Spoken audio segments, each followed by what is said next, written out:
Assalamualaikum warahmatullahi wabarakatuh. Saya Desi Fatmawati dari kelas manajemen 2B non-reguler dari Fakultas Ekonomi Universitas Muhammadiyah Cirebon.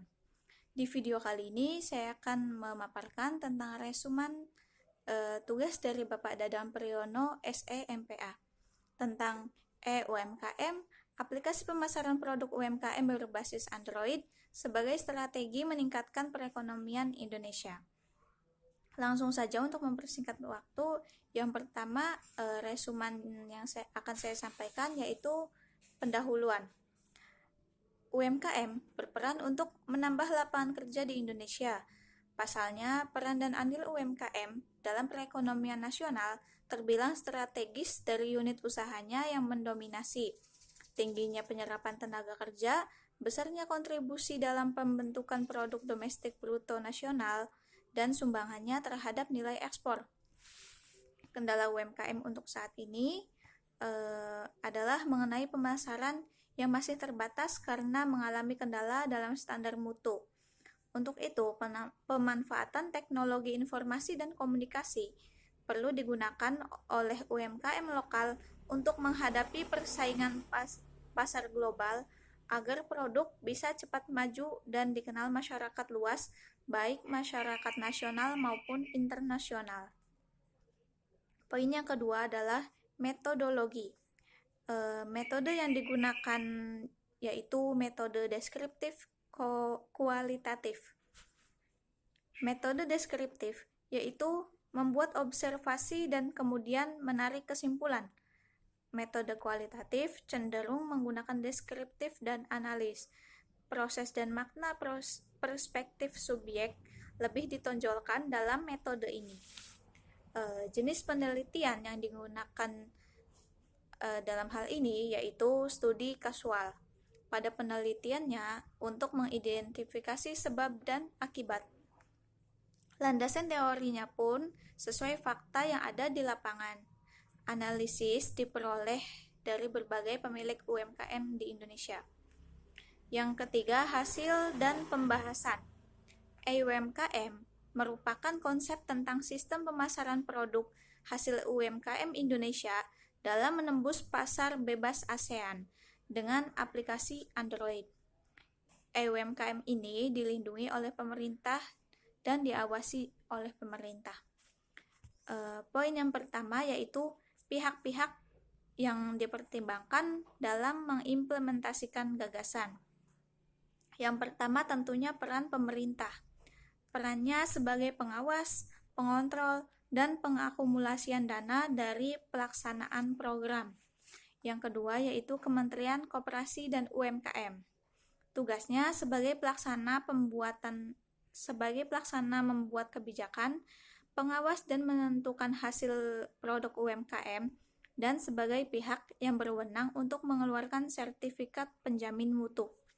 Yang ketiga yaitu Kementerian Ekonomi sebagai pengontrol sirkulasi barang keluar masuk Indonesia, mengawasi pertumbuhan ekonomi, sebagai lembaga yang ikut serta untuk mempromosikan UMKM. Yang keempat ada Kementerian Riset dan Teknologi.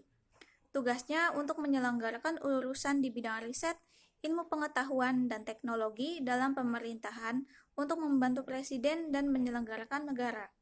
Poin yang kelima yaitu masyarakat dan produsen UMKM itu sendiri. Sebagai peserta yang akan menggunakan UMKM untuk memasarkan hasil produk mereka ke berbagai negara di kawasan AFTA. Poin yang keenam yaitu perusahaan jasa dan pengiriman barang.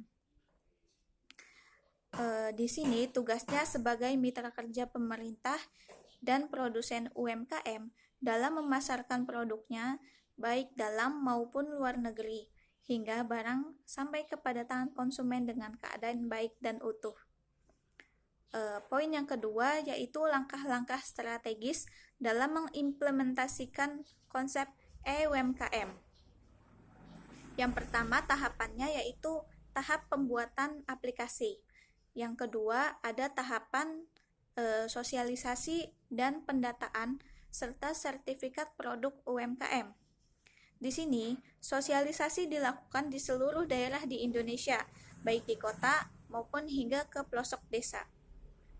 Pemberian sertifikat bagi produk UMKM dilakukan sebagai jaminan produk UMKM kepada konsumen dari pemerintah Indonesia. Data-data yang harus dilengkapi antara lain yang pertama adalah identitas produsen. Identitas produsen baik berupa nama, alamat, jenis kelamin, tanggal lahir, dan lain-lain yang berhubungan dengan identitas produsen. Yang kedua ada definisi produk. Di sini dijabarkan produk jenis apakah ini, seperti apakah produk ini, dan lain sebagainya. Yang ketiga ada gambar produk.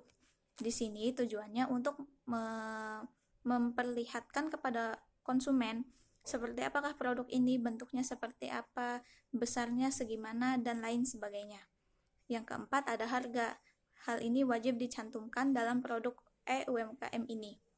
Yang kelima yaitu kegunaan produk dan lain sebagainya.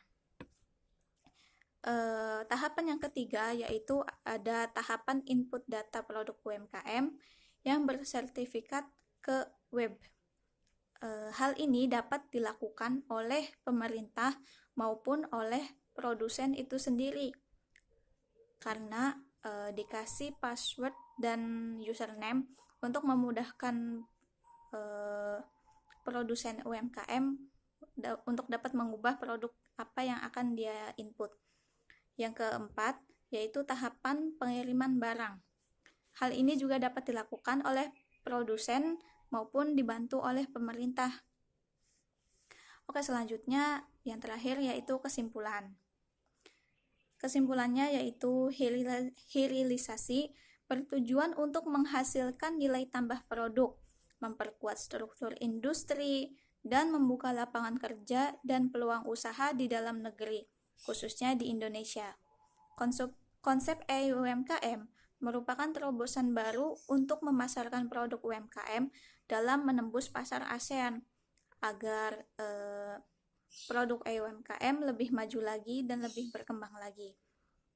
Dengan adanya UMKM ini diharapkan dapat membantu produsen UMKM di Indonesia untuk memasarkan hasil produk mereka sampai ke luar negeri. Jadi tidak hanya terpaku di dalam negeri saja, melainkan orang luar harus mengenal produk asli Indonesia ini.